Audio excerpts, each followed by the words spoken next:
साथियों, आप लोग अच्छी तरह से जानते हैं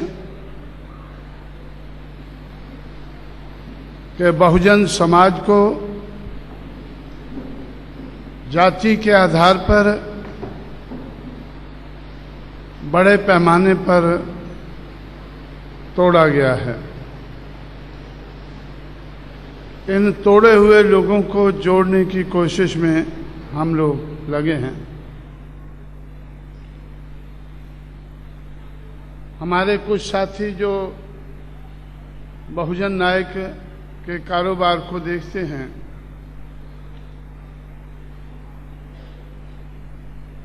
मुझसे इंदौर में मिले तो उन्होंने मुझसे कहा कि बहुत से लोग जो जाति के आधार पर तोड़े हुए हैं, अपनी अपनी जाति के संगठन को चला रहे हैं। ऐसा लगता है कि वो जो आपने कोशिश शुरू की है कि जाति के आधार पर तोड़े हुए लोगों को जोड़कर अल्पजन से बहुजन बनाने का काम जो शुरू किया है, उसमें वो शामिल होना चाहते हैं। इसलिए हम एक दिन का समय नागपुर में हम आपसे चाहते हैं। तो इस तरह से आज का 4 तारीख का ये समय नागपुर के लिए उन साथियों को दिया गया। नागपुर में मैं कुछ देर के बाद, काफी तो नहीं कहना चाहिए, कुछ देर के बाद आ रहा हूं। इसलिए कुछ दूसरे साथियों ने भी प्रोग्राम रखे हैं और मेरी भी ये चाहत रहती है कि थोड़े समय में अगर ज़्यादा काम हो सके तो हम कुछ तेजी से आगे बढ़ सकते हैं। इसलिए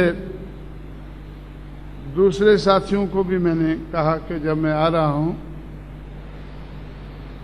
तो आप अपना प्रोग्राम थोड़े समय में रख सकते हैं। इस तरह से 2 घंटे के लिए आपका ये प्रोग्राम रखा गया है। आप लोग अपने प्रोग्राम के बारे में बताना चाहते हैं, मैं भी सुनना चाहता हूं। आप लोग मेरे तजुर्बे से भी कुछ सीखना, तो मैंने सोचा ज़्यादा समय देना चाहता हूं, लेकिन समय तो एक दिन में, एक रात में 24 घंटे का ही रहता है। उसी में हमें अपने आप को एडजस्ट करके चलना होगा। इसलिए साथियों, मैं समय अभाव के कारण जो प्रबंधक साथी हैं, जो ज़्यादा विस्तार से डिटेल में मुझे कुछ बताना चाहते हैं, आप लोगों को भी बताना चाहते हैं, उनको ज़्यादा समय न देकर मैं अपनी बात कहने के लिए मजबूर हुआ हूँ, क्योंकि अगला प्रोग्राम भी हमारे कुछ और साथी इंतज़ार कर रहे हैं।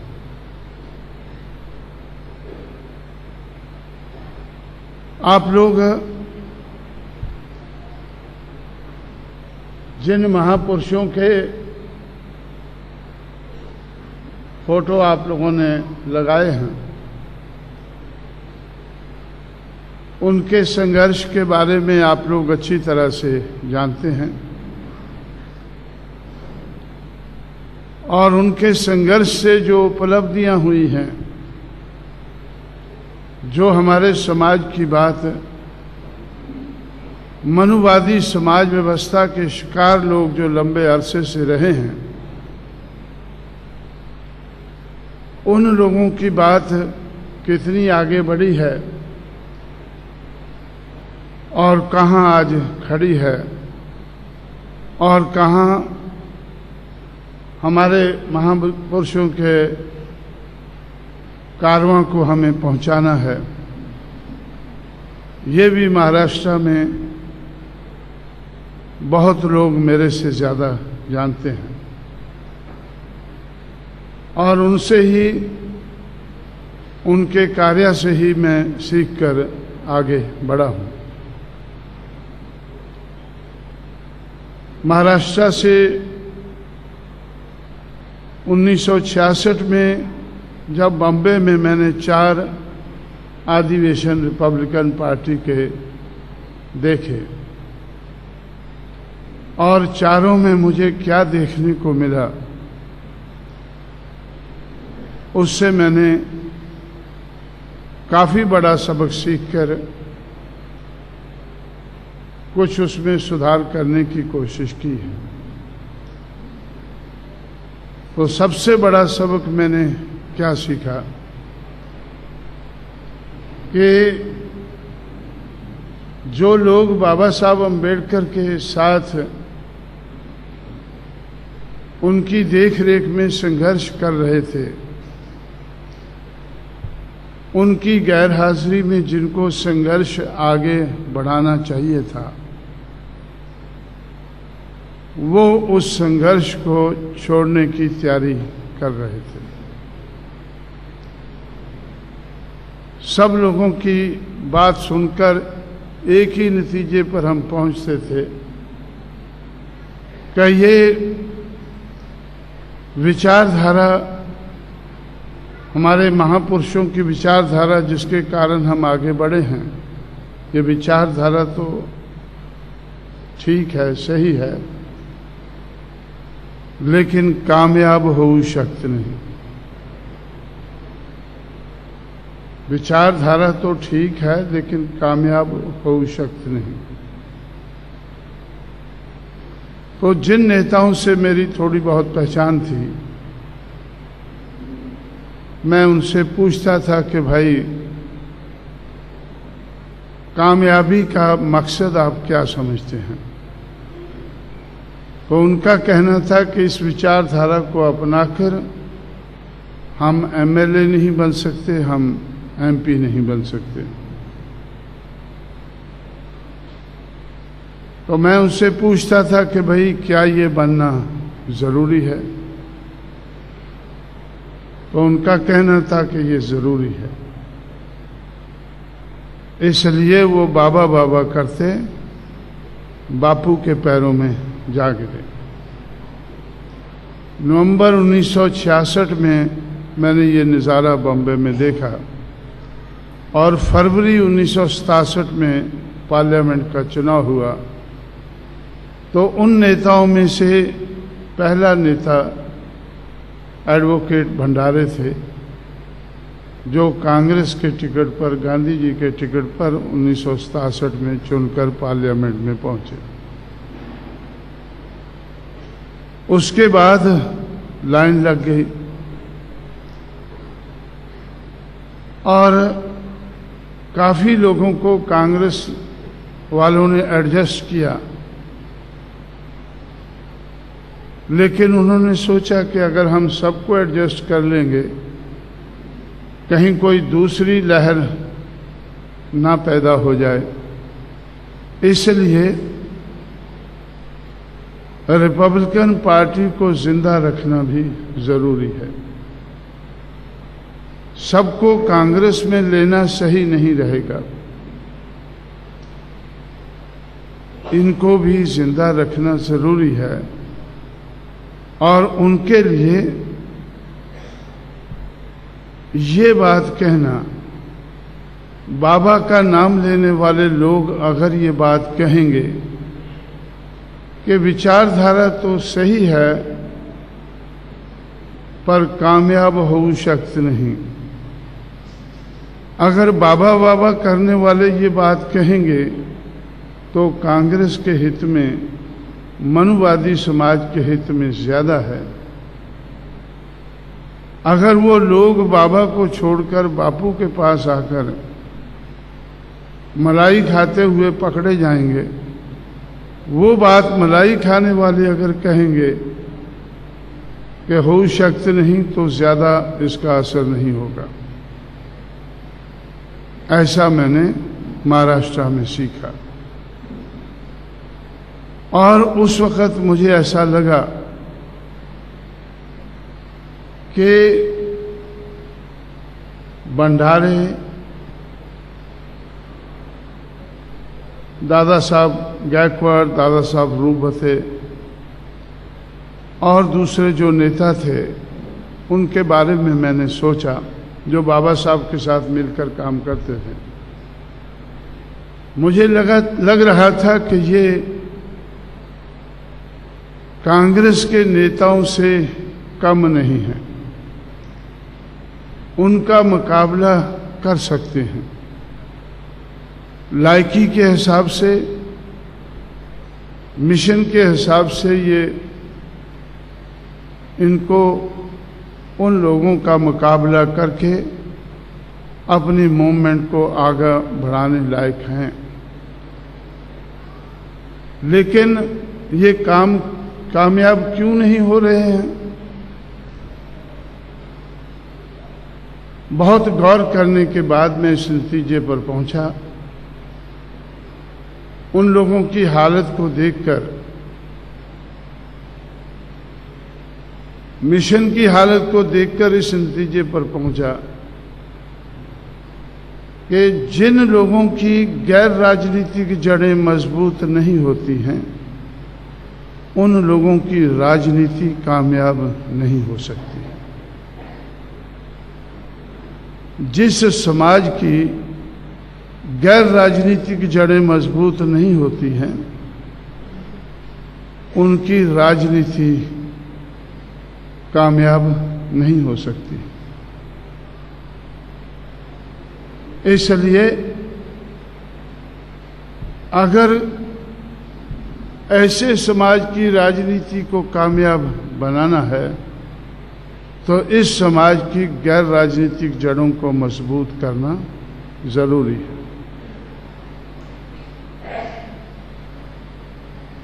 दूसरा, मैंने ये उस वक़्त के इतिहास से सबक सीखा कि इस मूवमेंट को इनिशिएट करने वाले, शुरू करने वाले महात्मा ज्योतिबा फुले थे। 19वीं 20वीं सदी में जो मूवमेंट बनी और बढ़ी, इसीलिए बाबा साहब अम्बेडकर कहते थे कि father of India social revolution.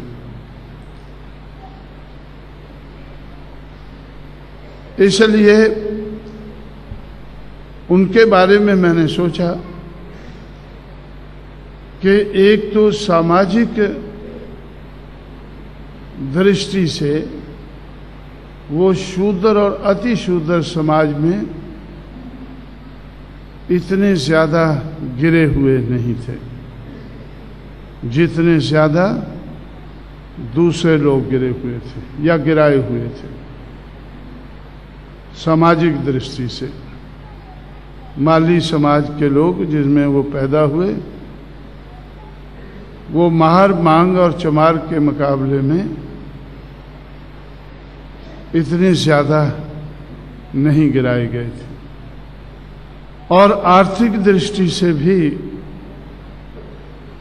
वो शूद्र अति शूद्र समाज में संपन्न थे, अपने पैसे से मूवमेंट को चलाने लायक थे।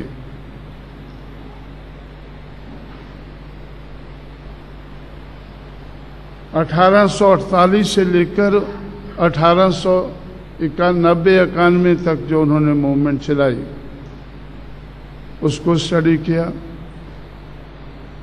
फिर 1892 से 1922 तक छत्रपति शाहू महाराज की हालत को मैंने समझने की कोशिश की कि सामाजिक दृष्टि से वो गिराए हुए समाज में तो पैदा हुए, लेकिन दूसरों के मुकाबले में कम गिराए हुए समाज में वो पैदा हुए।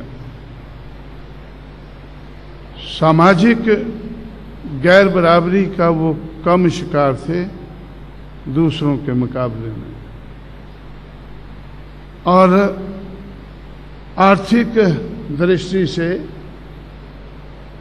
वो एक महाराजा होने के कारण, छोटे से राज्य का महाराजा होने के कारण, तो आर्थिक दृष्टि से भी वो गैर बराबरी का, आर्थिक गैर बराबरी का बड़ा शिकार नहीं थे।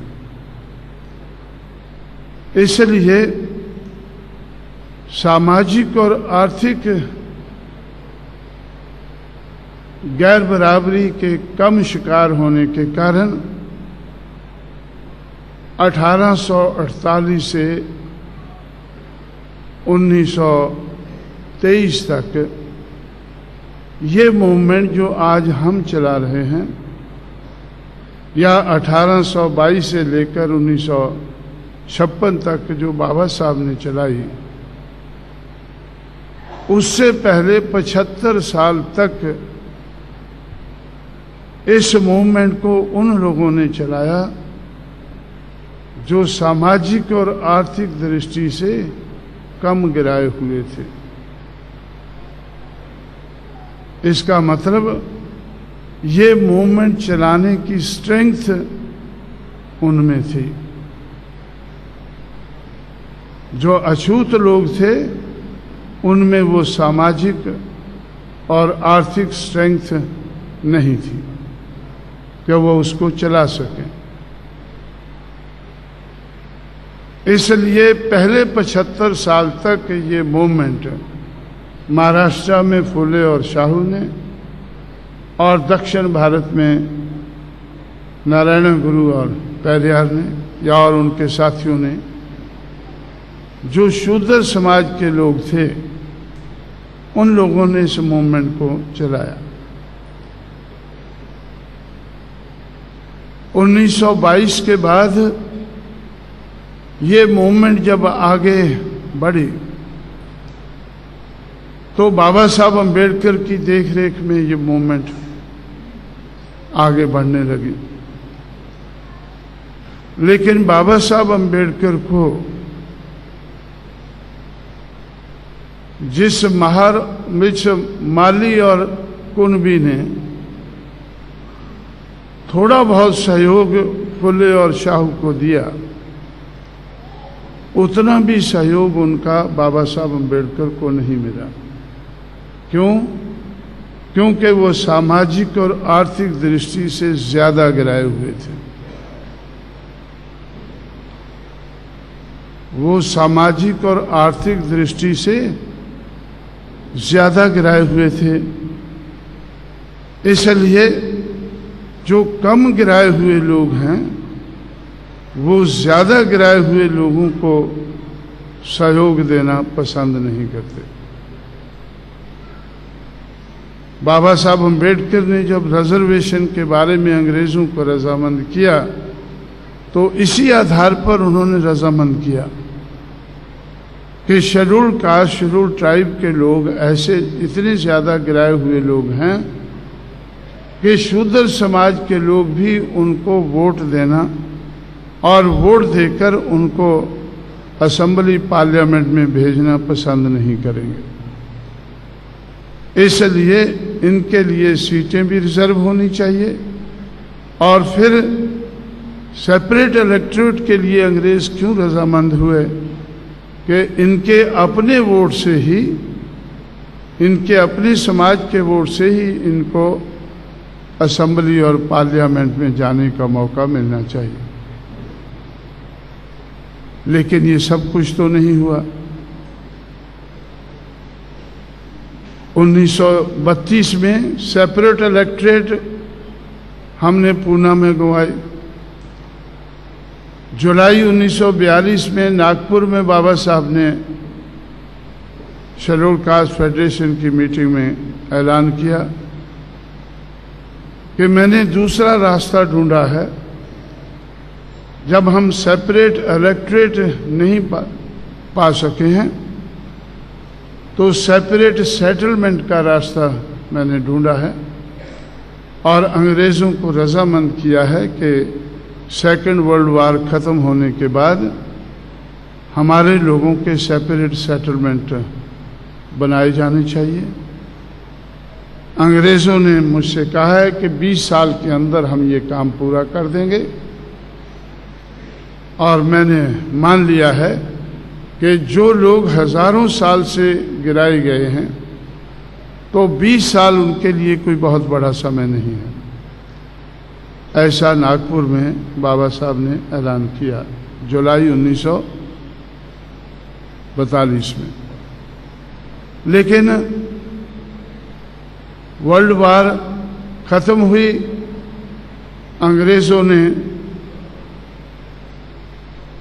भारत छोड़ने का फैसला किया। पहली स्कीम सेपरेट इलेक्टोरेट की फेल हुई, दूसरी सेपरेट सेटलमेंट की फेल हो गई। जिन लोगों के हाथ में अंग्रेज सत्ता देकर गए उन लोगों से के सामने ये बातें मैं तो जानता नहीं हूँ, आप में से लोग जानते होंगे कि उन लोगों के सामने ये सेपरेट इलेक्टोरेट और सेपरेट सेटलमेंट की बात बाबा साहब ने रखी या नहीं रखी। स्टेट्स एंड मिनॉरिटीज से पता चलता है कि उन्होंने धीमी आवाज में उन्होंने सेपरेट इलेक्टोरेट की बात तो रखी।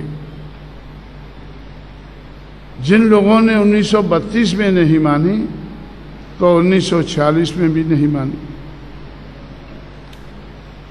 अब सेपरेट सेटलमेंट की बात के बारे में मुझे ज़्यादा ज्ञान नहीं है, लेकिन हमेशा मैं कोशिश में रहता हूं कि मुझे कुछ पता चल सके। और आजकल मैं बहुत तेजी से कोशिश कर रहा हूं कि मुझे कुछ पता चल सके कि बाबा साहब क्या सोचते थे सेपरेट सेटलमेंट के बारे में। आजकल मैं क्यों सोचता हूं ज़्यादा कि बाबा साहब जिंदा नहीं रहे, लेकिन जो लोग देहातों में दुखी थे, जिनकी ज़रूरत थी सेपरेट सेटलमेंट की, उन्होंने वो ज़रूरत अपने आप पूरी की। कैसे? देहात छोड़कर वो शहरों में आ बसे।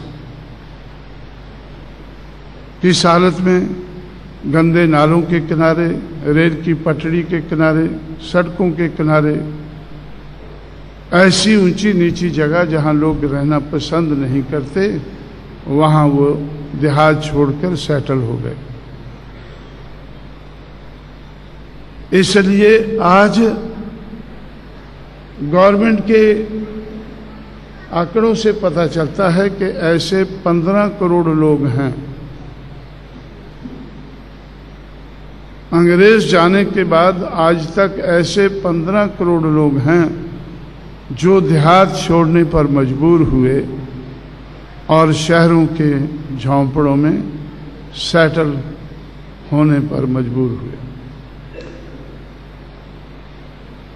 तो सेपरेट सेटलमेंट तो हुए, लेकिन किस हालत में हुए वो भी सोचने वाली बात है।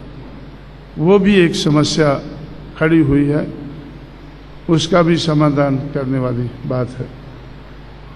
इसलिए साथियों, तो हमारे बुजुर्गों के संघर्ष से सबक सीखकर मैंने एक सोच बनाई और उस सोच के आधार पर एक फार्मूला बनाया। उस फार्मूला का नाम है, it is a multiple of three forces, multiple of 3 factors. वो फार्मूला क्या है? N into D into S is equal to change. हमारे बुजुर्गों के संघर्ष के कारण बदलाव आया है। हमारे बुजुर्गों के संघर्ष के कारण बदलाव आया है, लेकिन बाबा साहब अम्बेडकर के जाने के बाद वो बदलाव रुका है, संघर्ष रुका है, और संघर्ष न होने के कारण वो बदलाव रुका है। अगर वो बदलाव हमें मंजिल तक उसको पहुंचाना है तो हमारे लिए बहुत ज़रूरी है कि हम सामाजिक और आर्थिक गैर बराबरी का अंत करें।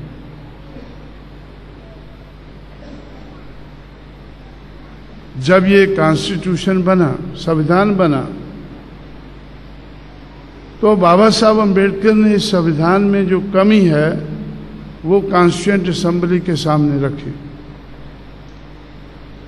कि 26 जनवरी 1950 को हम विरोधाभास की जिंदगी में कदम रखने जा रहे हैं। राजनीति में बराबरी होगी, एक आदमी का एक वोट होगा, एक वोट की एक कीमत होगी, लेकिन सामाजिक और आर्थिक दिशा में वो गैर बराबरी जो हजारों साल से ब्राह्मणिकल सोशल ऑर्डर के आधार पर चल रही है वो उसी तरह से चलती रहेगी। इस गैर बराबरी के चलते हुए, सामाजिक और आर्थिक गैर बराबरी के चलते हुए हम लोग राजनीति में आगे नहीं बढ़ पाएंगे।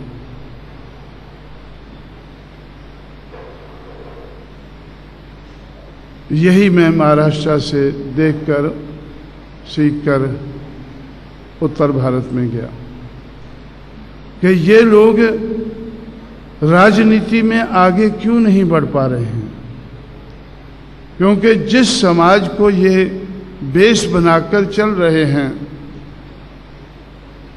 वो समाज सामाजिक दृष्टि से और राजनीतिक दृष्टि से गिरा हुआ समाज है, गिराया हुआ समाज है।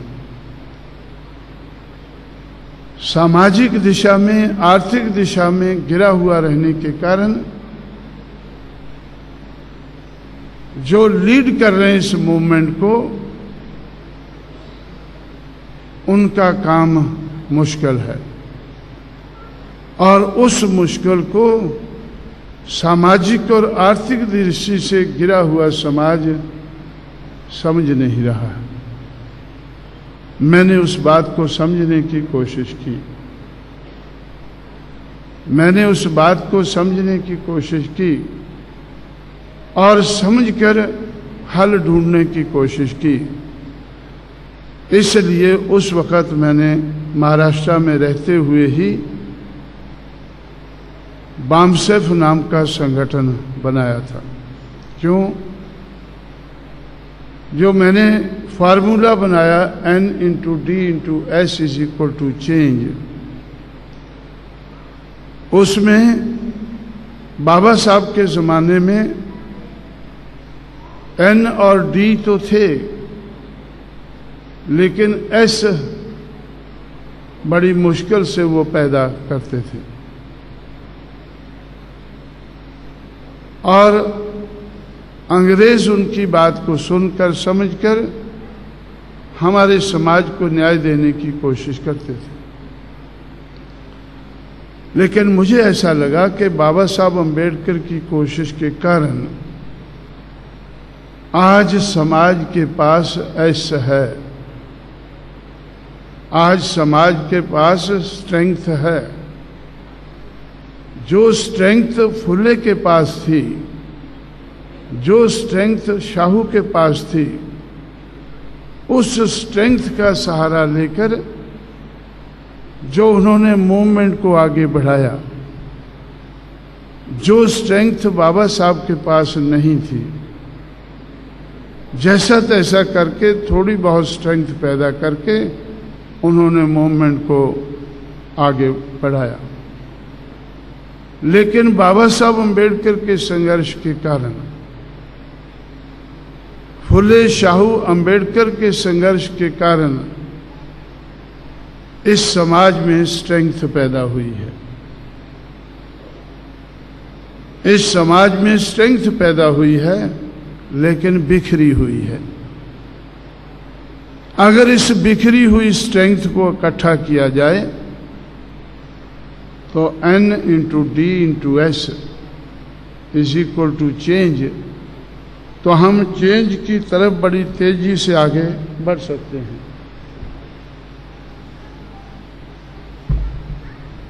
तो ब्राह्मणिकल सोशल ऑर्डर को मैं जेब में रखता हूं हमेशा, इस तरह से खड़ा है। तो इन लोगों के पास हमारे महापुरुषों के संघर्ष के कारण स्ट्रेंथ पैदा हुई। जिस स्ट्रेंथ को हम ऐसा वर्टिकल सोशल ऑर्डर को, तो अगर इस किस्म का ऑर्डर हमें चेंज ऑर्डर लाना है, परफेक्ट इनइक्वालिटी से परफेक्ट इक्वालिटी का ऑर्डर हमें लाना है, तो N into D into S must come into operation. N stands for need, इसीलिए जो बदलाव की जरूरत है वो सबसे ज्यादा इन लोगों को है, जो सबसे ज्यादा गिराए गए हैं। इसलिए जब मैं बहुजन समाज बनाता हूं तो इधर से ऊपर को जाता हूं, इधर से नीचे से ऊपर को ग्रेजुअली हम जाते हैं। और जिनको ज्यादा जरूरत है चेंज की, वो लोग पहले रजामंद हो जाते हैं, उनमें पहले डिजायर पैदा हो जाती है चेंज के लिए। N into D, D for Dzire, N for need, D for Dzire. उनमें पहले डिजायर पैदा हो जाती है कि ऐसा तो ठीक नहीं है, हम गिरे रहें, ऐसी पोजीशन ठीक नहीं है, इसको बदलना चाहिए। तो इसलिए N इंटू डी तो बाबा साहब के ज़माने में थे, लेकिन S वाज मिसिंग। और S जो है, फुले शाहू अम्बेडकर के संघर्ष के कारण, खासकर बाबा साहब अम्बेडकर के 1930 से लेकर 1956 तक का जो संघर्ष है, उसके कारण स्ट्रेंथ पैदा हुई। ये स्ट्रेंथ कैसे पैदा हुई? जिन लोगों को हजारों साल से पढ़ना लिखना मना था, वो मनाही दूर हुई इन लोगों के संघर्ष के कारण। और पहले मनाही दूर हुई, फिर इनको पढ़ने लिखने का मौका मिलने लगा। और 1935 में जब शेड्यूल्ड कास्ट और शेड्यूल्ड ट्राइब दो शेड्यूल बने, जब दो शेड्यूल बने, उसमें इन लोगों के लिए, शेड्यूल्ड कास्ट शेड्यूल्ड ट्राइब के लिए स्पेशल कोशिश हुई अंग्रेजों के राज में इनकी गिरावट को दूर करने के लिए। 1935 के इंडिया एक्ट के बाद 1935 का जो संविधान बना, उस संविधान में दो शेड्यूल रखे गए और उनके आधार पर 1935 के बाद पढ़ाई लिखाई के मामले में इनके बारे में ज़्यादा सोचा गया और आरक्षण के मामले में भी सोचा गया। इसलिए 1948 में पहला साल है जब अछूत कहे जाने लोगों में 4 व्यक्ति सेलेक्ट हुए, के.आर. नारायणन और एक चंडाल, केरला का पलाया और बंगाल का एक चंडाल। क्या नाम है भाई? मैं बार बार बोलता हूँ, भूल जाता हूँ। है आपको याद? चंडाल मौजूमदार, बंगाल का चंडाल जिसका नाम मौजूमदार है, आज भी जिंदा है, मेरे से कभी कभी मिलता रहता है, और के.आर. नारायणन जो आज राष्ट्रपति है। ये दोनों इंडियन फॉरेन सर्विस में सिलेक्ट हुए। पंजाब के 2 चमार, एक आईएएस में और एक आईपीएस में सिलेक्ट हुए 1948 में। उसके बाद 1949, 50, 60, 56, 1962 तक इनका नंबर बढ़ता गया। 1962 का पहला साल है जब 22.5% कोटा जो रिजर्वेशन का था वो पहली बार पूरा हुआ। 1962 के बाद आज तक वो कम नहीं हुआ है, ज्यादा ही होता रहा। इसलिए आज ब्राह्मण जो इस देश का हुक्मरान बना अंग्रेज जाने के बाद, उस हुक्मरान का जो हुक्मरान लोग थे, उस जाति नहीं, ब्राह्मण को क्या बोलते हैं, ये 4 वर्ण, ब्राह्मण का जो वर्ण है, उस वर्ण के लोग तो बहुत ज्यादा तेजी से आगे बढ़े, लेकिन शेड्यूल कास्ट, शेड्यूल ट्राइब के लोग उनसे दूसरे नंबर पर आगे बढ़े। आज 30 लाख से ज्यादा पढ़े लिखे कर्मचारी हैं जिनको पढ़ने लिखने का मौका ही नहीं मिला, बल्कि जो बाबा साहब अम्बेडकर ने संविधान लिखा उसमें सहूलतें भी मिलने लगी। जो हैंडीकैप लोग थे वो प्रिविलेज्ड लोग हो गए संघर्ष के कारण। उस प्रिविलेज के कारण, चाहे वो प्रिविलेज पढ़ने लिखने का है या रिजर्वेशन का है, उसके कारण ये लोग 30 लाख से ज्यादा आज पढ़े लिखे कर्मचारी हैं और ब्राह्मण से दूसरे नंबर पर अधिकारी हैं। तो आज नहीं, आज से लगभग 20-25 साल पहले जब मैं पूना में था तो मुझे ऐसा लगा, उस वक़्त ये लगभग 15 लाख इनकी संख्या होगी।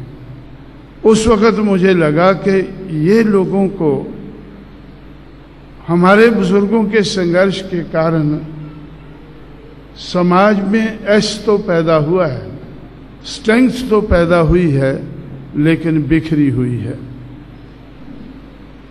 15 लाख एजुकेटेड एम्प्लॉइज ये पढ़े लिखे हैं, इसका मतलब इनका दिमाग है, इनके पास कुछ दिमाग है, इतना दिमाग है कि कुछ समझने लायक बने हैं, और उनमें से कुछ टीचर भी बने हैं, समझाने लायक भी बने हैं।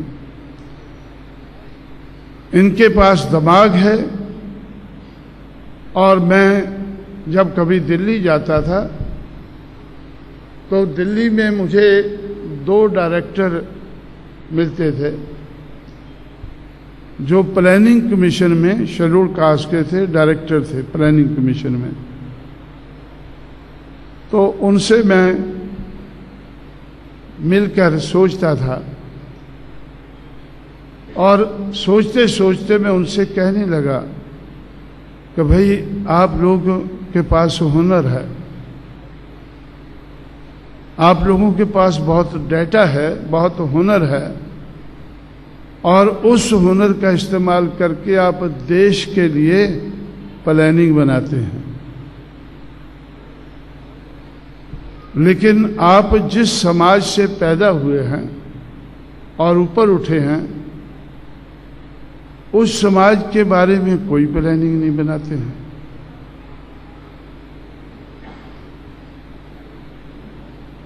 क्योंकि गवर्नमेंट आपको पैसा देती है, इसलिए आप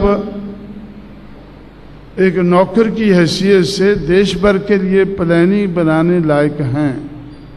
इसका मतलब आप मर्सनरी हैं, पैसा लेकर प्लानिंग बनाने लायक हैं।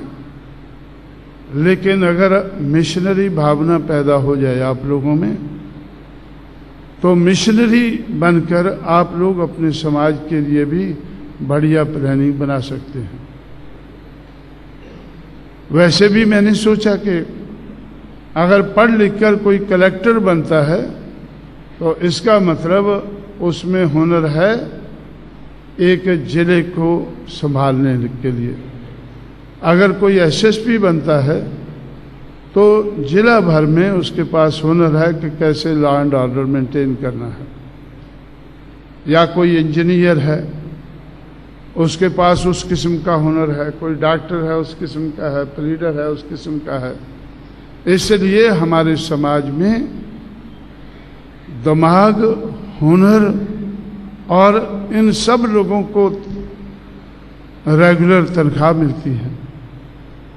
इसका मतलब पैसा भी है इनके पास। दिमाग, हुनर और पैसा, अगर ये बिखरा हुआ दिमाग, हुनर और पैसा अगर इकट्ठा किया जाए तो इस समाज की राजनीति कामयाब हो सकती है।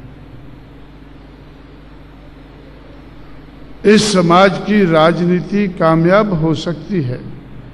मैंने पहले ही कहा था कि जिस समाज की गैर राजनीति जड़ें मजबूत नहीं होती, उस समाज की राजनीति कामयाब नहीं होती, नहीं हो सकती है।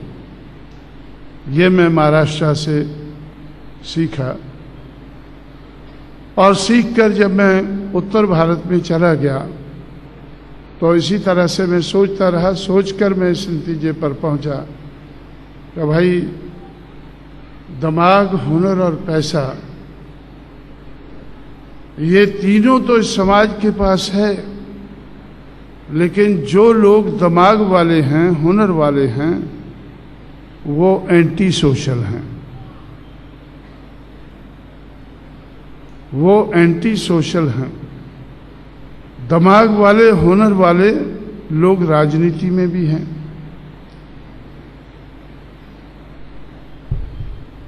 और दिमाग वाले, हुनर वाले राजनीति में लोग जो हैं, वो अपना दिमाग और हुनर का फायदा लेने के लिए वो दूसरे समाज के चमचे बनना पसंद करते हैं।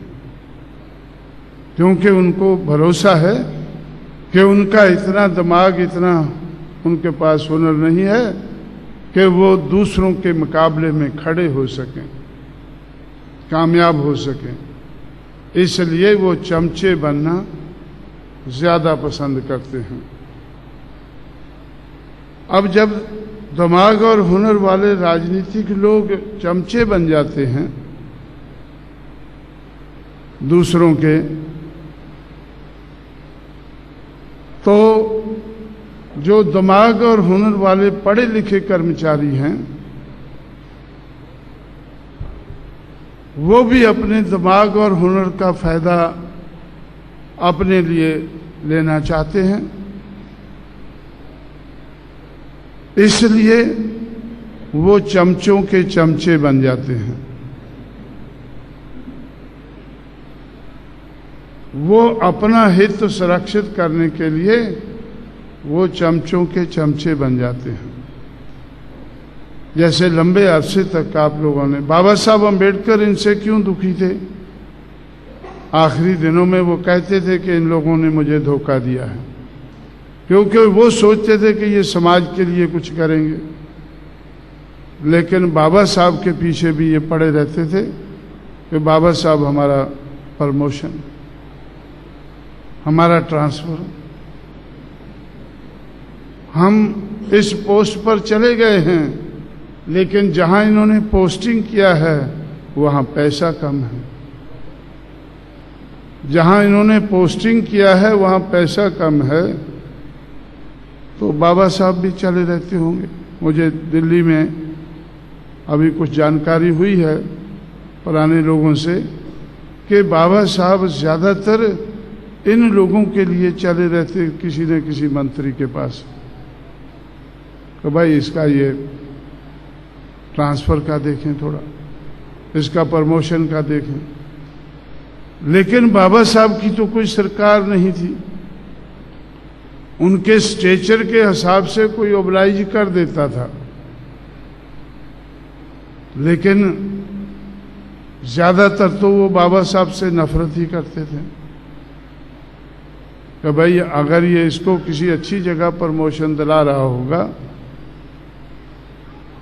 अगर किसी अच्छी जगह प्रमोशन दिला रहा होगा तो शायद इससे पैसा लेता होगा।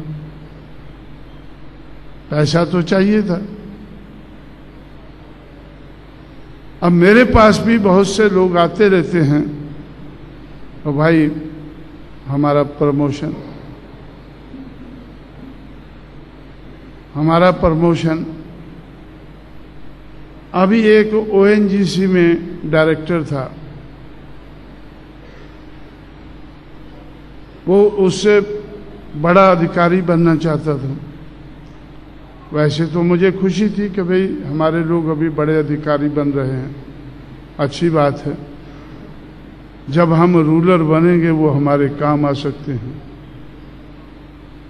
लेकिन रूलर बनना भी तो मुश्किल हो जाता है, उनके सहयोग के बगैर रूलर बनना भी मुश्किल है। तो इस तरह से उत्तर भारत में मैंने, खासकर उत्तर प्रदेश में मेरा तजुर्बा था कि जितने अधिकारी थे वो सारे के सारे कांग्रेस पार्टी के जो शेड्यूल्ड कास्ट के चमचे थे, उनके ये लोग चमचे थे, चमचों के चमचे ये लोग बने हुए थे अपना उल्लू सीधा करने के लिए। कई बार मैंने देखा कि भाई एक आदमी, एक पढ़ा लिखा कर्मचारी है, अधिकारी है, वो अभी भी चक्कर मार रहा है उल्लू सीधा करने के लिए। तो मैंने उससे पूछा, यार तू काफी देर से ये उल्लू को लेकर घूम रहा है, अभी तक सीधा नहीं हुआ? नहीं साहब, अभी तक सीधा नहीं हुआ। जब तक उल्लू सीधा नहीं होगा तब तक वो यानी चमचों के पास चक्कर मारता रहेगा। जो लोग राजनीतिक नेताओं को सहारा बनना चाहिए था, वो उनके लिए बोझ बन गए। पढ़े लिखे कर्मचारी और अधिकारी, खासकर उत्तर प्रदेश में मेरा तजुर्बा था कि भाई जो अधिकारी है, IAS ऑफिसर है, IPS ऑफिसर है, ये उसका धंधा है कि हमारा विरोध करे। हमने बहुजन समाज पार्टी तो बना ली, लेकिन ये पार्टी कामयाब ना हो, बड़े पैमाने पर कांग्रेस पार्टी ने उनको इस्तेमाल किया, तो भाई आगे कैसे बढ़ा जाए। महाराष्ट्र से मैं सीख के तो चला गया कि गैर राजनीतिक जड़ें मजबूत किए बगैर राजनीति कामयाब नहीं हो सकती। और महाराष्ट्र के जो राजनीतिक थे उन्होंने ऐलान कर दिया, 1966 में पहली बार ऐलान किया बॉम्बे में इकट्ठे होकर कि बाबा साहब अम्बेडकर की विचारधारा तो चांगली है पर कामयाब हो शक्त नहीं। 1966 से लेकर 1996 तक मैंने देखा। 1996 तक क्यों देखा?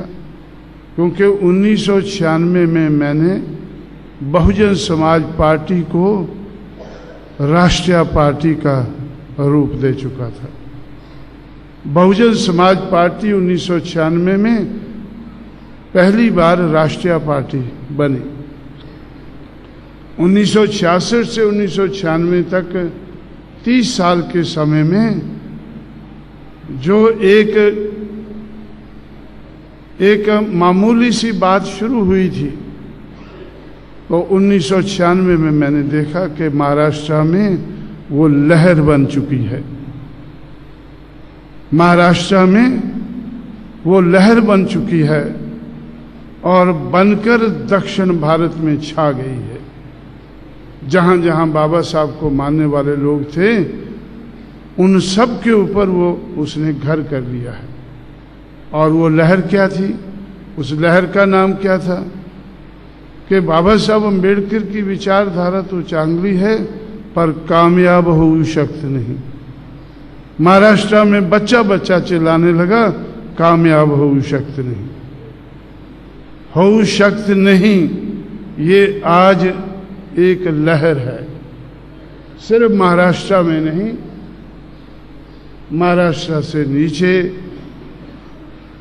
दक्षिण भारत में जहां से संघर्ष शुरू हुआ, छुआछूत के खिलाफ संघर्ष हुआ, पढ़ने लिखने के लिए संघर्ष शुरू हुआ, आरक्षण के आधार पर हमारे लोग आगे बढ़ सकें, उसके लिए संघर्ष शुरू हुआ, संघर्ष की लहर बनी। लेकिन 1966 में तो काउंटर लहर शुरू हुई और आज वो टॉप में जा रही है। आज वो टॉप में जा रही है कि हो शक्त नहीं भाई। बच्चा बच्चा महाराष्ट्र में चिल्लाता है कि हो शक्त नहीं। और लकीली जहां कोई संघर्ष नहीं हुआ, जहां समाज के हित में कुछ भी नहीं हुआ, आज उत्तर प्रदेश से शुरू होकर पूरे उत्तर भारत में एक दूसरी लहर चल रही है। उस लहर का नाम क्या है? हो शक्त है भाई, हो शक्त, हो शक्त है। अब हमने सोचा कि भाई हो शक्त तो हम कहते हैं, मैं कहता हूं, लोग मेरी बात मानते हैं, लेकिन इसको करके तो दिखाना चाहिए, इसको करके तो दिखाना चाहिए। जो मैं महाराष्ट्र में कहता था कि भाई हम राजनीतिक सत्ता की एक गुरु किल्ली है, ये भी बाबा साहब ने हमें कहा है, इस गुरु किल्ली को हासिल करके हम जिंदगी के हर पहलू में कोई भी ताला खोल सकते हैं। इसलिए मैं महाराष्ट्र में, जब मेरा लिंक था महाराष्ट्र से, काम तो मैं उत्तर भारत में करता था लेकिन महाराष्ट्र में आता जाता था, और यहाँ बाबा साहब अम्बेडकर के नाम पर यूनिवर्सिटी बननी चाहिए मराठवाड़ा में, जहाँ उन्होंने एजुकेशन के लिए बहुत काम किया। बाबा साहब के फॉलोअर्स ने कड़ा संघर्ष किया, इसलिए कि यूनिवर्सिटी बननी चाहिए। और जब मैं देखता था कि क्या कुछ हो रहा है, तो मुझे ऐसा लगता था कि भाई अगर आप लोग राजनीतिक सत्ता नहीं ले सकते हैं, तो राजनीतिक क्लाउट भी अगर बना ले, अगर राजनीतिक एक शक्ति आपकी नजर आए, तभी ये काम बन सकेगा। लेकिन महाराष्ट्र में तो लोग ज्यादा होशियार थे, होशियारी दिखाते गए, लोगों को मरवाते गए। एक बार मैं नागपुर में इधर था, मेरा बामसेफ या बीएसपी का, कोई बीएसपी का था शायद, हैं? नहीं, एक हमारा एक बीएसपी का शायद वो था, बीएसपी का था या बामसेफ का था, सेकंड, हैं? हाँ, एक सेशन था हमारा, तो मैं नागपुर में था। जब वो इधर गोली चली तो 4-6 लोग मारे गए और काफ़ी लोग फट्टड़ हो गए। 6 दिसंबर को था शायद, हैं, बामसेफ का था शायद। तो उस वक़्त भी मैं सोच रहा था कि भाई ये लोग तो मारे जा रहे हैं, लोगों की भावना है, वो भावना के बस वो तड़प रहे हैं, लेकिन कुछ बन तो नहीं रहा है। तो इसलिए उस वक़्त भी मेरा अपने बामसेफ के साथियों से कहना था कि भाई पॉलिटिकल क्लाउड के बगैर ये यूनिवर्सिटी नहीं मिल पाएगी। अगर पॉलिटिकल क्लाउड हम बना ले, जो उत्तर प्रदेश में कांग्रेस को नजर आया 1989 में, तो 1989 में राजीव गांधी ने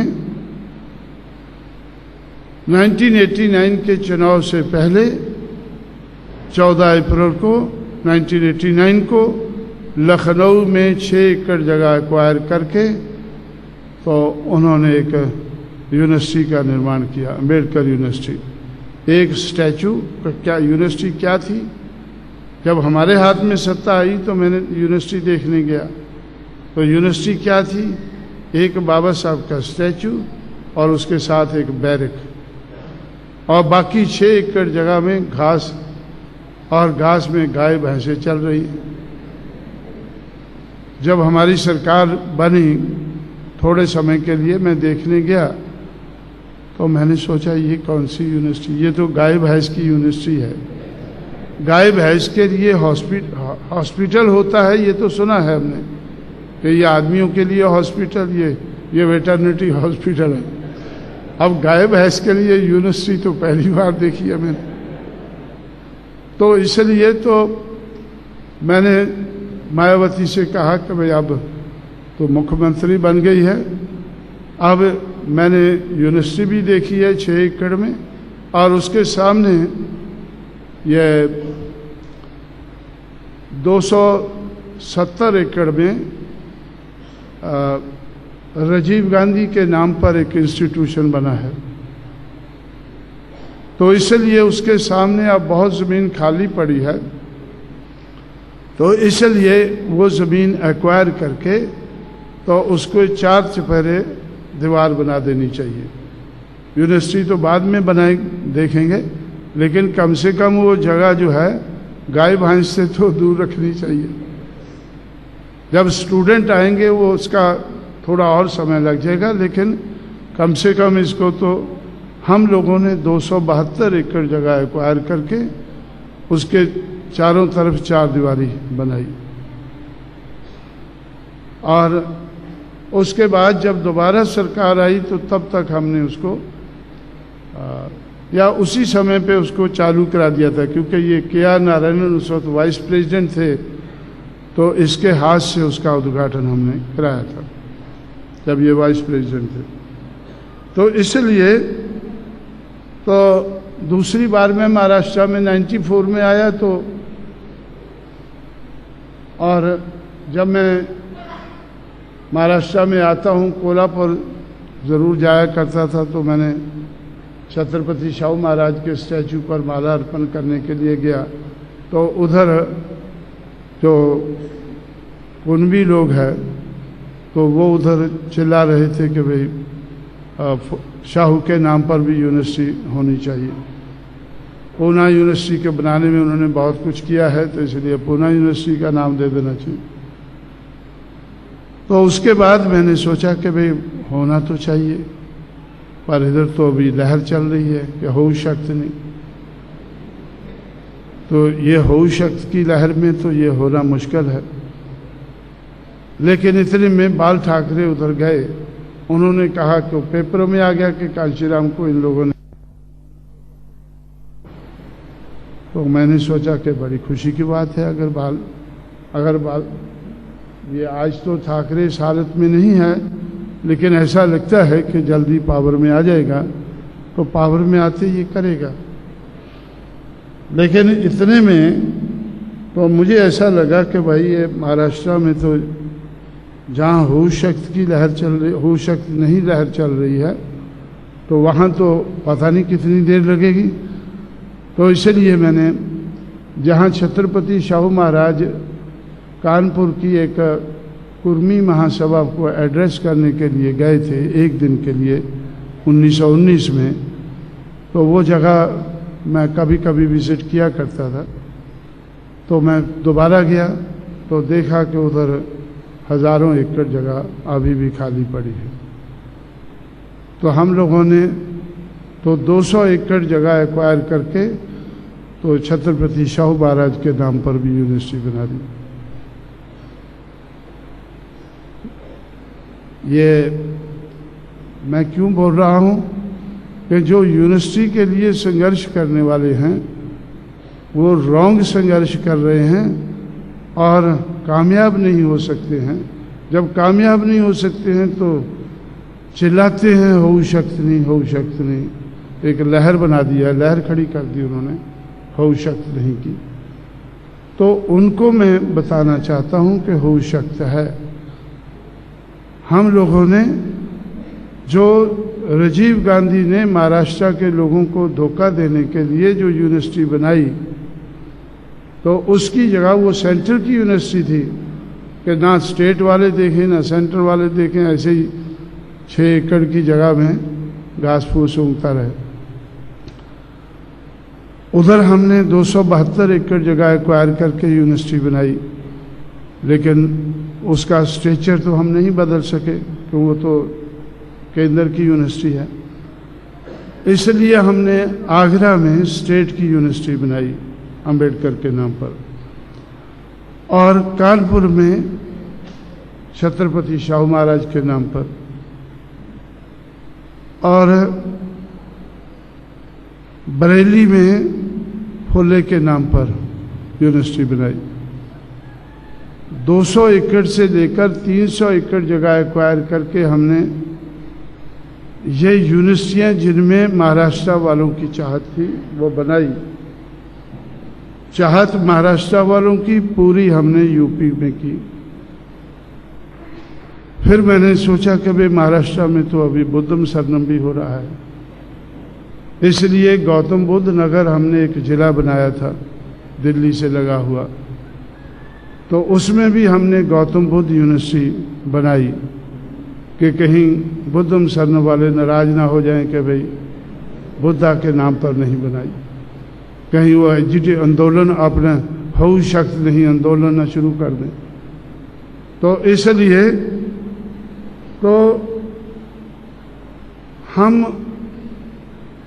बहुत कुछ कर सकते हैं, बहुत कुछ हासिल कर सकते हैं।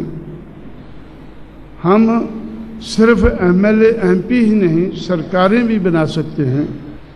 तो मैंने सोचा कि बड़ी खुशी की बात है अगर ये आज तो ठाकरे इस हालत में नहीं है, लेकिन ऐसा लगता है कि जल्दी पावर में आ जाएगा, तो पावर में आते ये करेगा। लेकिन इतने में तो मुझे ऐसा लगा कि भाई ये महाराष्ट्र में तो जहाँ हो शक्त की लहर चल रही, हो शक्त नहीं लहर चल रही है, तो वहाँ तो पता नहीं कितनी देर लगेगी। तो इसलिए मैंने जहाँ छत्रपति शाहू महाराज कानपुर की एक कुर्मी महासभा को एड्रेस करने के लिए गए थे एक दिन के लिए 1919 में, तो वो जगह मैं कभी कभी विज़िट किया करता था। तो मैं दोबारा गया तो देखा कि उधर हज़ारों एकड़ जगह अभी भी खाली पड़ी है।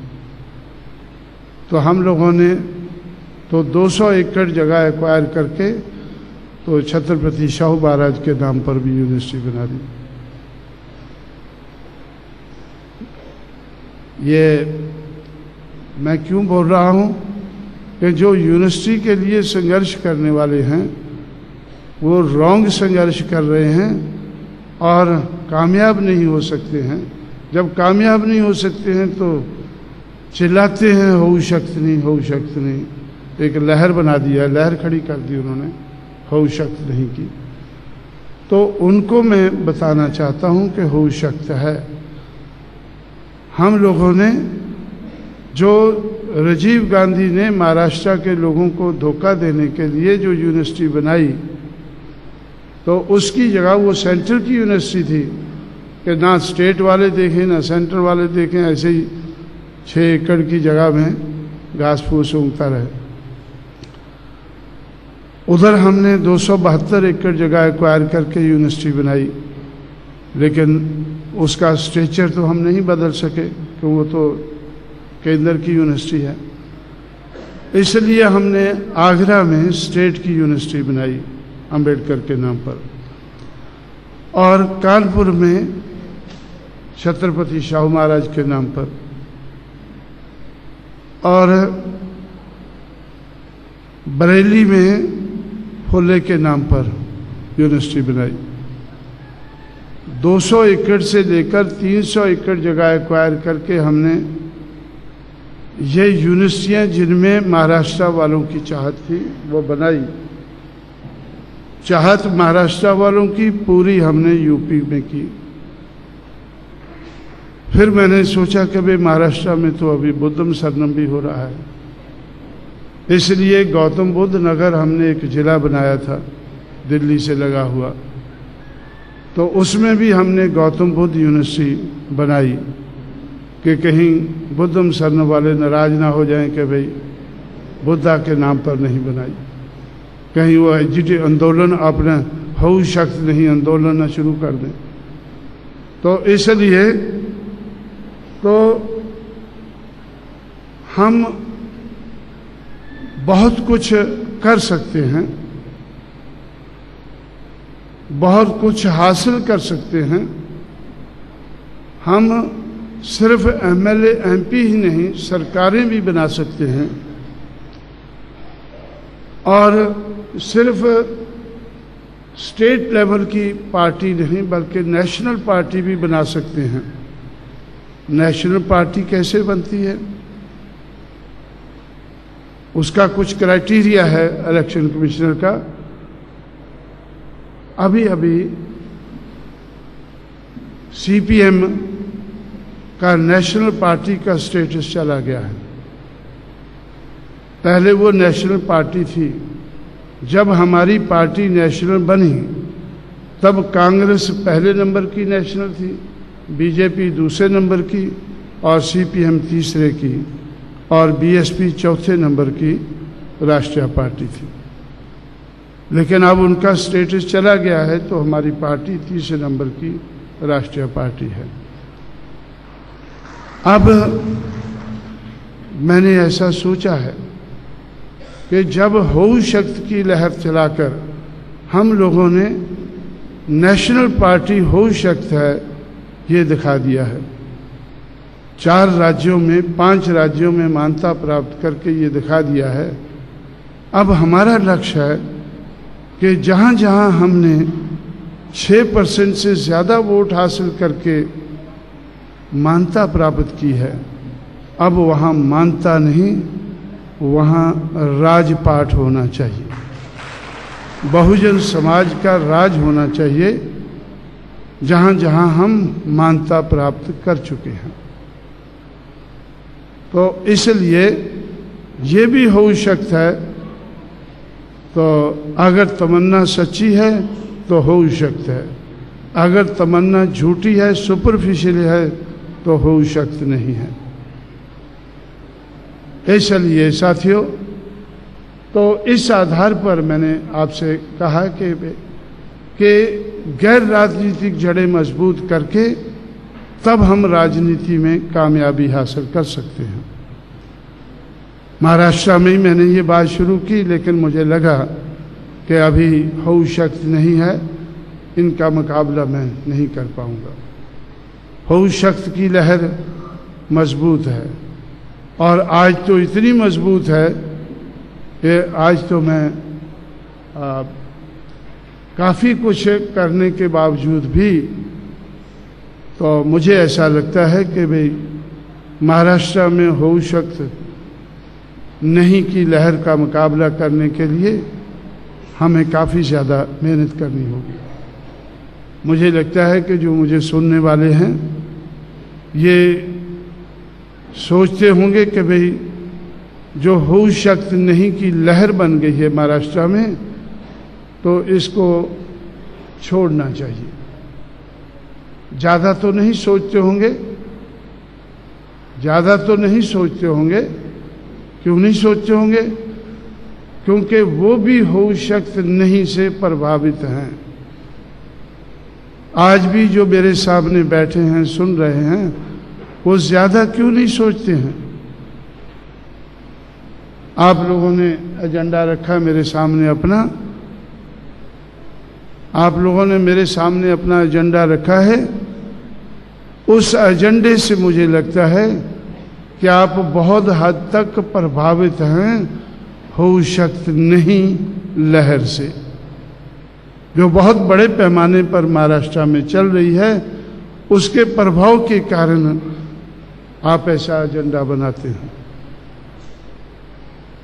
जो मैंने एजेंडा बनाया होश शक्त का एजेंडा, तो मैंने जब लोगों को तैयार किया, जब मुझे लगा कि भाई ये चमचों के चमचे मुझे कामयाब नहीं होने देंगे, बड़े बड़े अधिकारी होश शक्त लहर कामयाब नहीं होने देंगे, तो मैंने साधारण लोगों को पकड़ा, समाज को पकड़ा, समाज को रजामंद किया कि भाई आप अगर इस लहर को बनाना है तो हमारे पास पैसा होना चाहिए, दिमाग होना चाहिए, हुनर होना चाहिए और पैसा होना चाहिए। तो इसलिए अगर आपकी चाहत है कि होश शक्त की लहर बनानी है, तो आप मेरे पास बेचने के लिए कुछ नहीं है, लेकिन आप मुझे मीटिंग में बनाते हैं, तो मीटिंग में बनाते हैं तो तालियां बजा के चले जाते हैं। सिर्फ तालियां बजाने से तो होश शक्त की लहर नहीं बन सकती। इसलिए आप मुझे किसी मीटिंग में बुलाते हैं तो मेरी मीटिंगें खरीदना शुरू करो। तो पहले मेरे वजन के हिसाब से उत्तर प्रदेश में 12-12 हज़ार में हर रोज़ मेरी एक मीटिंग कोई ना कोई जगह के लोग खरीदते थे। ऐसे 100 मीटिंगें मैंने 12-12 हज़ार में बेची, तो 12 लाख रुपया इकट्ठा हो गया। और फिर मैंने कहा कि यार आखिरी वक्त पर एक एक दिन में 3-3 मीटिंग मेरी बिकती थी। तो मैं बोला भाई 3 मीटिंग बिकती हैं तो आप मुझे 36,000 रुपया देते। अब 36,000 तो मेरी, इसलिए मेरी मीटिंग आप 52 साल मेरी उम्र हो गई है, वेट के हिसाब से नहीं, अभी तेरी उम्र के हिसाब से खरीदो। तो पहली मीटिंग मेरी जलगांव डिस्ट्रिक्ट में 52,000 में बिकी। मैंने बोला कि 52,000 रुपया, 52,000 लोग सामने होने चाहिए और 3,000 लोग बाइसिकल पर आए। तो इस तरह से एक सोच बनाकर उसको बढ़ाना शुरू किया। और मैंने उनसे कहा कि भाई एक तो इलेक्शन नज़दीक आ रहा है और तुम लोग धीमी गति से चल रहे हो, तो अगर 12-12 हज़ार में मेरी मीटिंग करोगे तो कई साल लग जाएंगे, इलेक्शन तो निकल जाएगा। तो 89 का इलेक्शन आया। 89 के इलेक्शन में हमारी और कांग्रेस की टक्कर थी और कांग्रेस को हम, जो हमेशा जीता करती थी, हर इलेक्शन जीता करती थी, तो मैंने इलाहाबाद में खुद खड़ा होकर कांग्रेस को हराया। खुद तो नहीं जीता, लेकिन कांग्रेस पार्टी को हराया। उस वक्त तक कांग्रेस पार्टी का प्रोपेगेंडा था कि शेड्यूल कास्ट के लोगों को कांग्रेस पार्टी नहीं छोड़नी चाहिए, क्योंकि कांग्रेस ने शेड्यूल कास्ट के लिए बहुत कुछ किया है। हम कहते थे कि कांग्रेस ने नहीं, ये फुले शाहू अम्बेडकर ने किया है, तो इसलिए इनकी लहर को हम बढ़ाना चाहते हैं, अपना के चलना चाहते हैं। तो जब कांग्रेस पार्टी को 92,000 वोट इलाहाबाद में पड़े और मुझे 86,000 पड़े, वीपी सिंह को 2,01,000 पड़े, तो उस वक़्त कांग्रेस हार गई। तो उसके बाद कांग्रेस ने प्रोपेगेंडा बदला कि ये लोग अब कांग्रेस को हराने लायक तो बन गए हैं, लेकिन जीतेंगे कभी नहीं। ये अंबेडकर को मानने वाले हैं। अंबेडकर खुद कभी पार्लियामेंट में नहीं पहुंच सका, खुद कभी लोकसभा में नहीं पहुंच सका। तो इसलिए, और इनके लोग, अंबेडकर के लोग छोड़कर तो आज कांग्रेस के चरणों में हैं। आज तो बापू के पास पहुंच गए हैं, बाबा वाले। तो इसलिए ये लोग कामयाब नहीं होंगे। लेकिन उस वक्त तक मैंने 42 लाख रुपया मेरे पास इकट्ठा हो गया था। 89 का चुनाव मैंने 42 लाख रुपए से दिमाग और हुनर लगाकर हमने 2 MP जिताए और 15 MLA और 6% से ज़्यादा वोट लेकर पार्टी को मान्यता प्राप्त की। तो इस तरह से उसके बाद आज तक कांग्रेस ने हमारे खिलाफ कुछ नहीं कह सकी है। पहले वो कहती थी कि ये कांग्रेस, आखिर जीती तो कांग्रेस ही है। उसके बाद जब कांग्रेस को हराने लायक हम बन गए तो फिर उन्होंने कहा कि ये, वो भी 89 तक, कि इनका खाता नहीं खुलेगा। हमने 2 MP जिताकर पार्लियामेंट में खाता खोला और 15 MLA जिताकर असेंबली में खाता खोला। तो उसके बाद हम आगे बढ़ते गए। तो इस तरह से गैर राजनीतिक जड़ों को मजबूत करके हमने राजनीति में हम आगे बढ़े। और जब राजनीति में आगे बढ़े तो आज मैं 4-5 सूबों में सरकारें क्यों बनाना चाहता हूँ? क्योंकि अगर हमें महाराष्ट्र की लहर का मुकाबला करना है तो हमें कई सूबों में सरकारें बनाना ज़रूरी है। क्योंकि महाराष्ट्र में पैसा बहुत खर्च होने लगा है। हर पार्टी बाबा बाबा करने वालों को खरीदती है। अब मैं सोच रहा हूं कि हमें भी इनको खरीदना होगा, हमें भी इनको खरीदना होगा, तो हमें भी पैसा बनाना होगा। अब पैसा बनाने के लिए हमें लगा कि उत्तर प्रदेश में सरकार बनी। जब उत्तर प्रदेश में सरकार बनी, मैंने बताया कि 5 यूनिवर्सिटी बनाई। हर यूनिवर्सिटी के लिए 200 एकड़ से ज़्यादा जगह एक्वायर की, तो पैसा लगा। 11,524 गांव, अम्बेडकरी गांव बनाए। 9,500 करोड़ रुपया स्टेट गवर्नमेंट का और 9,500 करोड़ रुपया सेंट्रल गवर्नमेंट का। 19,000 करोड़ रुपया लगाकर हमने 11,524 गांव, अम्बेडकरी गांव बनाए। आप लोगों ने इधर कोई ना कोई सुना होगा, बनाते होंगे कि क्या बनाया भाई? अम्बेडकर भवन बनाया। लेकिन जब उत्तर प्रदेश में हमारे हाथ में सरकार आ गई तो हम लोगों ने 11,524 अम्बेडकर भवन बनाए। 11,524। क्योंकि अम्बेडकरी गांव का जो प्रोविज़न है वो 11 पॉइंट प्रोग्राम है। उसमें एक पॉइंट भी है कम्युनिटी सेंटर का। तो कम्युनिटी सेंटर का नाम हमने अम्बेडकर भवन रखा। तो इसलिए एक एकड़ में एक अम्बेडकर भवन बनाया। पैसा तो लगा, लेकिन पैसा आया कहाँ से? सरकार का पैसा लगा। हम लोगों ने अम्बेडकर मेला, परियार मेला, शाहू मेला, फुल्ले मेला, ये मेले जो सरकार लगाती है। पहले उत्तर प्रदेश की सरकार अपने हिसाब से मेले लगाती थी, जो भी सरकार आती थी। सबसे 50 करोड़ रुपया उत्तर प्रदेश की सरकार कुंभ के मेले पे लगाती थी। कुंभ का मेला कभी हरिद्वार में, कभी इलाहाबाद में। हमने कुंभ को ख़त्म किया, हमने ये मेले शुरू कर दिए। अम्बेडकर मेला, फुले मेला, शाहू मेला, परियार मेला। तो और परियार मेला से हमारी सरकार भी गिर गई, क्योंकि परियार उनको सबसे बुरा लगा। तो इसलिए हमने सोचा कि तो अगर तुम्हें सबसे बुरा लगता है, हमें सबसे अच्छा लगता है, तो इसलिए तो उसमें कोई बात नहीं, हम अपने बलबूते पे सरकार बनाएंगे। तो उधारी सरकार तो ज़्यादा कुछ कर नहीं सकते, फिर भी काफ़ी कुछ किया हमने। और जो 26,000 करोड़ रुपया हमारे पास बजट था, उसमें से 17,000 करोड़ रुपया हमने तो ये सब काम करने में खर्च किया।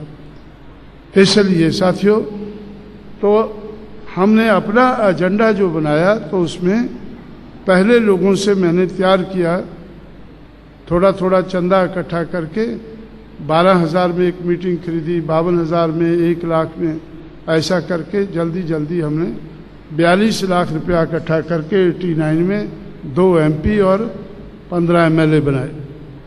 तो मैं क्यों कहता हूं कि आप लोगों का एजेंडा देखकर मुझे लगता है कि आप उस लहर को, हऊ शख्स नहीं, लहर को काउंटर कर नहीं सकते हैं। काउंटर करने के लिए तो आपको शरद पवार का मुकाबला करना होगा। शरद पवार के बाद बहुत पैसा है, तो ये अम्बेडकरी लोगों पे खर्च करता है। फिर माई के पास भी पैसा है, माई के पास भी पैसा है, वो भी लगाती है आप लोगों के ऊपर। और अब गुरु वालों के पास भी है, गुरु गोलवलकर के चेलों के पास भी पैसा बहुत है। तो इसलिए तो पैसे वालों का मुकाबला आपको ऐसा लगता है कि पैसे वाला ही कर सकता है। अगर आपके ऊपर पैसा लगाना है तो हमें सरकारें बनाना बहुत ज़रूरी है, क्योंकि हम अपने पैसे से आपको खरीदना बड़ा मुश्किल है। तो सरकार के पैसे से ही ये हऊ शक्ति नहीं, लहर का मुकाबला करना होगा। इसलिए साथियों, तो मैं, आप लोगों ने हमेशा मेरी मीटिंग लेते हैं कि अब हम, ये तो खुशी की बात है कि आप लोग तो समाज को अपने पैरों पर खड़ा करने की कोशिश कर रहे हैं, लेकिन कुछ काम अगर जल्दी करने हैं तो उसके लिए वैसे रास्ते ढूंढने होते हैं। हम लोगों ने वो रास्ते ढूंढे और कुछ करके दिखाया है, लेकिन इतनी जबरदस्त हो शक्त नहीं, लहर चल रही है महाराष्ट्र में, उसका मुकाबला अब 100 रुपया इकट्ठा, हालांकि 100 रुपया भी ज़्यादा है अपने लोगों के लिए, लेकिन 100 रुपया इकट्ठा करके कैसे हो सकता है? या तो 100 रुपया लाखों लोग इकट्ठा करें तो करोड़ों पर पहुंचे, या तो लाखों लोग करें, लेकिन आप मुझे लिस्ट बताते हैं कि ये इतने हो गए, 500, 400 हो गए, 500 हो गए। अब करोड़ों लोगों को तैयार करना होगा आप लोगों को, इस लहर को, हऊ शक्ति नहीं, लहर को काउंटर करने के लिए। इसलिए कोई ना कोई रास्ता ढूंढे, लेकिन मुझे लगता है कि आप लोग नहीं ढूंढ पाएंगे, ये काम भी मुझे ही करना होगा। तो इसलिए मैंने फैसला किया है कि सरकारें बनाकर आप लोगों को खरीदना होगा। बोली लगाएंगे शरद पवार के सामने कि भाई अंबेडकर वाले बिक रहे हैं, शरद पवार खरीद रहा है, बाप, माई बाप पार्टी खरीद रही है, माई भी खरीद रही है, बाप भी खरीद रहा है, और उसके बीच में BSP भी आ गई है। तो इसलिए या तो आप लोगों को बिकने से रोकना होगा, जैसा उत्तर प्रदेश में, मैंने उत्तर प्रदेश में हमारे अपने समाज को ना बिकने वाला समाज बनाया। ना बिकने वाला समाज बनाने के लिए ये एक आदमी बैठा है इधर, बोरकर खड़ा हो जाओ। आप इधर प्रचार क्यों नहीं करते कि 4200 किलोमीटर साइकिल चलाकर कांशीराम ने कौन सा प्रचार किया था? तो भी बीच बीच में था ना, पूरा था, पूरा इसने तमाशा देखा है, लेकिन महाराष्ट्र वालों को खबर नहीं दी है। महाराष्ट्र वालों को खबर तक नहीं, कानों कान खबर नहीं दी इसने। ये जाता है तो कभी मध्य प्रदेश, कभी उत्तर प्रदेश। जो लोग कुछ काम कर रहे हैं उनका काम इंस्पेक्ट करने के लिए जाता है, लेकिन महाराष्ट्र वालों को ये नहीं बताता है कि कांशीराम ने कैसे अपने समाज को ना बिकने वाला समाज बनाया है। और ना बिकने वाले समाज का प्रूफ होता है, जो बिकने वाला है उसका हाथ ऐसा होता है। दलित, आप लोग दलित तो बहुत हैं, हाथ ऐसा है, लेकिन जो ना बिकने वाला है उसका हाथ ऐसा हो जाता है। तो इसलिए थोड़ा थोड़ा पैसा करोड़ों लोगों से हमने लिया है, लाखों से नहीं, करोड़ों से। करोड़ों लोगों ने पैसा दिया है। जैसे अभी 99 में चुनाव हुआ, 99 के चुनाव में उत्तर प्रदेश की 85 पार्लियामेंट की सीटें हैं। 85 उम्मीदवार हमने खड़े किए। हर उम्मीदवार को ऊपर हमने 5-5 लाख रुपया खर्च किया। 85 उम्मीदवारों के ऊपर 5-5 करोड़ रुपया, ये तो करोड़ों रुपया हो गया। और 85 के ऊपर लगभग 4-5 करोड़ रुपया खर्च करके उनमें से 14 को जिताया, 16 दूसरे नंबर पर, 35 तीसरे नंबर पर। और ये तीनों को मिलाकर 65 उम्मीदवारों को 1 करोड़ 30 लाख वोट पड़ा। 65 उम्मीदवारों को 1 करोड़ 30 लाख वोट पड़ा। और बहुजन समाज पार्टी को जितना सीपीएम को पूरे इंडिया में वोट पड़ा, उससे ज्यादा उत्तर प्रदेश में ही पड़ा। ये कैसे हुआ? समाज को ना बिकने वाला समाज बनाकर।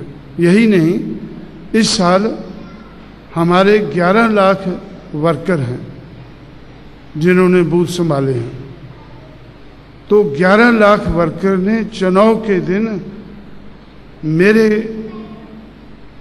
अपील पर उन्होंने फास्टिंग किया। जिस दिन आप लोग मुर्गम मसल्लम खाते हैं, जिस दिन आप लोगों के भाई झोंपड़ों में दारू पीते हैं, कच्ची दारू पीते हैं, उस दिन उत्तर प्रदेश में आपके भाइयों ने 11 लाख वर्कर ने फास्टिंग किया कि 6 बजे सुबह उन्होंने खाना खाना है, 6:30 बजे ड्यूटी पे चढ़ जाना है और 5 बजे तक, जब तक कि चुनाव ख़त्म नहीं होता तब तक ड्यूटी पे रहना है, बूथ संभालने हैं और फिर पेटियों को ले जाना है। वो सारा कुछ करने के बाद अपने घर में आकर अपना खाना खाना है। कैंडिडेट का 1 पैसा खर्च नहीं होना चाहिए। कैंडिडेट का चुनाव के दिन 1 पैसा खर्च नहीं होना चाहिए। और कैंडिडेट को लड़ाने के लिए 5-5 लाख रुपया तो जो लड़ाने वाली कमेटी है वो लगाएगी। तो इसलिए समाज को ना बिकने वाला समाज बनाना कितना ज़रूरी है। और कैसे मैंने ये लहर शुरू की, उसमें हमारा एक गवाह इधर बैठा है जो महाराष्ट्र वालों से छुपाता है इस बात को। महाराष्ट्र वालों से छुपाता है, बिल्कुल। उनको मालूम है कि चारों तरफ बिक रहे हैं। अब ये लोग बिकने वाले तो मेरी चटनी बना देंगे अगर मैं अकेला उनको कहूँगा कभी ना बिको भाई। तो इसलिए तो ना बिकने वाला समाज बनाकर और समाज को करोड़ों लोगों को तैयार करके थोड़ा थोड़ा साधन, हमें निर्धन समाज की मूवमेंट को अगर चलाना है, कामयाब बनाना है, धनवानों की पार्टियों से मुकाबला करना है, तो हमें अपने रास्ते ढूंढने होंगे। हमने सबसे पहले रास्ता ढूंढा कि हमें अपने समाज को ना बिकने वाला समाज बनाना है और अपने नेताओं को ना बिकने वाले नेता बनाना है। ये सबक मैंने यूपी से सीखा था, यहाँ नहीं। क्योंकि यूपी में जब मैं गया तो बहुत लोग मेरे दफ्तर में आते थे। मैं पूछता था कि भाई आप मेरे पास क्यों आते हो? वो बोलते कि भाई हम पहले बीपी मौर्य के चेले थे, लेकिन अब हम उनके साथ चलते थे, उनके पीछे पीछे चलते थे। रास्ते में एक चौराहा आया, उस चौराहे से उसने लाइन बदल दी, तो फिर हम उस चौराहे पे खड़ गए, हम उसके पीछे नहीं गए। तो हम चौराहे पे खड़े हुए लोग हैं। चौराहा समझते हैं ना, इधर से 2 सड़कें मिलती हैं, तो उस चौराहे पे खड़े हुए हम लोग हैं। हम आपकी तरफ देख रहे हैं कि भाई ये हमारे तो बहुत उनसे पता चला कि भाई हमारे नेता ये ऐसे बिका, वो ऐसे बिका। मुझे उससे लगा कि भाई नेता बिकता है। और किसी जगह मैंने पढ़ा उसी समय कि people get the leadership what they deserve. लोगों को ऐसे नेता मिल जाते हैं जैसे लोग होते हैं। लोगों को ऐसे नेता मिल जाते हैं जैसे लोग होते हैं। चोरों का नेता कौन होता है? चोरों का नेता कौन होता है?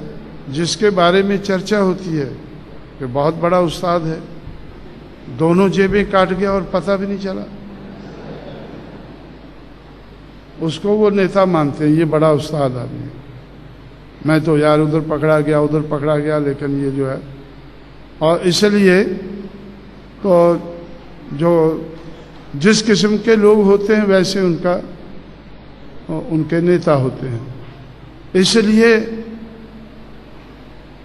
People get the leadership what they deserve. इसलिए अगर हमें ना बिकने वाले नेता चाहिए, हमें ना बिकने वाला समाज पैदा करना होगा। लेकिन महाराष्ट्र में ये हो शक्त नहीं। क्यों भाई? ठीक है ना, हो शक्त नहीं। जब ये हो शक्त नहीं है तो इस लहर को काउंटर करना है तो ये आसान काम नहीं। तो इसलिए ये बेचारे करते हैं कि देखो अभी हमने केडर बना लिया, ये किया, वो किया, मेरी रिपोर्ट सुनो। अब मैं तो सुनाने वाला आदमी हूँ आज, तो अभी क्या सुनूंगा मैं? ये तो सारी चीज़ें मैं हजम कर चुका हूँ। कि भाई महाराष्ट्र में ये 100 रुपया इकट्ठा करके ये कोई 100 रुपया ठीक है। अगर आप मानो 10 लाख लोगों से कर लिया इकट्ठा 100 फिर तो काम आ जाएगा। लेकिन अभी तो लाख पर नहीं आप पहुँचे हैं, पता नहीं कब पहुँचेंगे। और इससे तो लहर जो चल रही है, इस लहर को आप काउंटर नहीं कर पाएंगे। इसलिए इस लहर को तो मुझे ही काउंटर करना होगा, करोड़ों रुपया खर्च करके। माई और बाप, आपकी माई और आपका बाप जो आज खरीदार हैं, या आपका गुरु, इधर नागपुर वाला गुरु गोलवालकर के भी गुरु है ना आगे, उसकी भी एक लहर है, उनके पास भी बहुत पैसा है। तो उनकी टक्कर का पैसा हमें महाराष्ट्र में खर्चना होगा और तब शायद इस लहर को हम काउंटर कर पाएँ। इसलिए साथियों, तो आप लोगों ने मुझे प्रवोक करके, मैं अंडर प्रोवोकेशन बात कर रहा हूँ।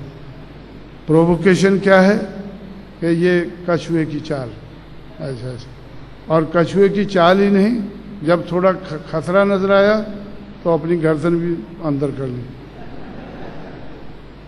कछुआ जो है, अगर उसको सामने को खतरा नजर आता है तो गर्दन भी अंदर कर लेता, हाथ पैर अंदर करके सेफ हो जाता है। एक सेफ स्पीड से आप लोग चल रहे हैं, ठीक है, आप चल रहे हैं, कछुए की चाल ही चल रहे हैं, तो उसकी सराहना करते हुए। लेकिन जिस चाल को तेज करके, और खासकर अभी मेरा लक्ष्य है कि जिन सूबों में मैंने 5 सूबों में मान्यता प्राप्त करके पार्टी को नेशनल पार्टी बनाया है। अब उन सूबों में मुझे 6% से वोट को ज़्यादा बढ़ाकर तो वहाँ सरकारें बनाने की कोशिश करनी है, और सरकारें बनाकर ही हम इस देश के हुक्मरान बन सकेंगे। देश के हुक्मरान, देश कोई आसमान से नहीं गिरता है, प्रदेशों से देश बनता है। तो जिस तरह से बाकी पार्टियों की सरकारें किसी न किसी प्रदेश में बनकर मूवमेंट उनकी आगे बढ़ी है, तो इस तरह से अब मेरा लक्ष्य है कि उत्तर प्रदेश और उससे लगे हुए 4 प्रदेशों में सरकारें बनाकर, और मुझे ऐसा लगता है कि सरकारें बनू शक्त है, सरकारें बनू शक्त है, सिर्फ मुझे रास्ते ढूंढने हैं। और मेरी पूरा मानता है मेरी कि अगर तमन्ना सच्ची है तो रास्ते मिल जाते हैं, अगर तमन्ना झूठी है तो बहाने मिल जाते हैं। जिसकी तमन्ना झूठी है उससे बढ़िया बहाना किसी को नहीं मिलता है, जिसकी तमन्ना सच्ची है उससे बढ़िया रास्ता किसी को नहीं मिलता है। तमन्ना को सही करके, सच्ची करके अब हमें 5 सूबों में सरकारें बनाने का लक्ष्य हमारा है, उसकी तरफ मुझे बढ़ना है। लेकिन बीच बीच में मैं महाराष्ट्र में भी आता रहूँगा। जैसे मैं कल आया हूँ, आज इधर आपके बीच में हूँ, और 5 तारीख को मैं फिर, आप लोगों ने कस्तूरचंद पार्क बुक किया है। एक जो घटना की बात आप लोग करते हैं और घटना से शिल्पकार की बात आप लोग करते हैं, तो उस बात के संबंध में, उस शिल्पकार के संबंध में, उस घटना के संबंध में अपने ख्यालात रखने के लिए मैं 5 नवंबर को आ रहा हूँ, और 6 दिसंबर को बाकी देश भर से लोग जो जीपे लेकर प्रचार करते हुए दिल्ली पहुँचेंगे। तो आप लोग भी उसके बाद चंद लोग दिल्ली पहुँचेंगे। तो इस तरह से अपनी मूवमेंट को आगे बढ़ाने के लिए जो हम काम कर रहे हैं, उसके दौरान मैं बॉम्बे तो काफ़ी आता जाता हूँ, क्योंकि ये एक और समय लगेगा वो और बात बताने के लिए, लेकिन समय का अभाव है, इसलिए मैं आपको ज़्यादा बातें जो मुझे करनी है वो 5 तारीख को कस्तूरचंद पार्क में जो आप लोगों ने पब्लिक मीटिंग रखी है, उस मीटिंग को कामयाब बनाने के लिए आप लोग कोशिश करेंगे, और उस दिन अपनी बात रखने के लिए मैं आप लोगों के बीच में आऊँगा। और अब मैंने जो ख्यालात आपके सामने रखे हैं, उनके बारे में आप लोग ज़रूर सोच विचार करें, क्योंकि सोच विचार करने से अगर आप लोगों को हो सकता है कि आप लोग मतलब इंटरनल रेजिस्टेंस पैदा कर सकें। महाराष्ट्र में हऊ शक्त नहीं, लहर को काउंटर करने की कोई कोशिश नहीं हो रही है। अगर कोई कोशिश कर रहा है, वो इतनी कमज़ोर कोशिश कर रहा है कि लहर का मुकाबला, लहर के सामने वो बहता जा रहा है। लहर चलती जा रही है, हऊ शक्त नहीं, हऊ शक्त नहीं, उसके सामने हऊ शक्त वाला कोई टिकता ही नहीं। तो इसलिए आप लोग अपनी कोई सोच विचार करके अपनी विचारधारा को बदलने की कोशिश करें। ऐसी मैं आपसे अपील करते हुए आपसे विदा लेता हूँ। अगले प्रोग्राम के लिए मैं काफ़ी लेट हो गया हूँ, लेकिन जैसा तैसा करके उसको भी अटेंड करेंगे। इसलिए साथियों, मैं इस अपील के साथ मैं आप लोगों से विदा लेता हूँ। जय भीम, जय भारत।